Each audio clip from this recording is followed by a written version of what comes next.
સુરતના ડિંડોલી વિસ્તારમાં રહેતા શુભમ વાઘ તેના મિત્ર સાથે અગાઉ કોન્ટ્રાક્ટ પર કામ કરતો હતો. જોકે થોડા સમય બાદ શુભમ કામ છોડી ગયો, પરંતુ રૂપિયા બાકી હોય જેને લઈ મિત્ર સાથે શુભમની વારંવાર પૈસા માટે બોલાચાલી થતી.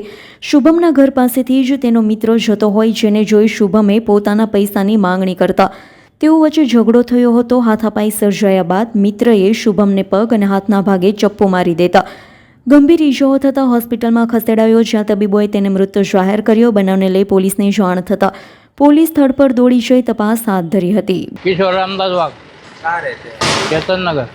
क्या घटना हुई? है घटना क्या हुई?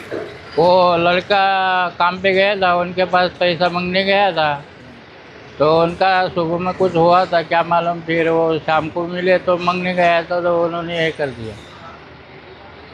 किससे पैसा मांग रहा था आपका? जिसके पास से लेने का था उसके पास। कौन था वो?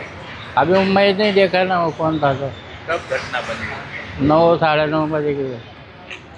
क्या कहना चाहोगे? क्या मांगे आप पुलिस से? क्या करो?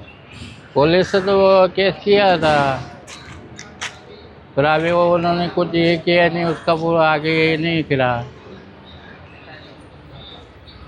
Bureau report S9 news Surat. અમારી તમામ માહિતીથી અપડેટ રહેવા માટે જોડાયેલા રહો S9 ન્યૂઝ સાથે.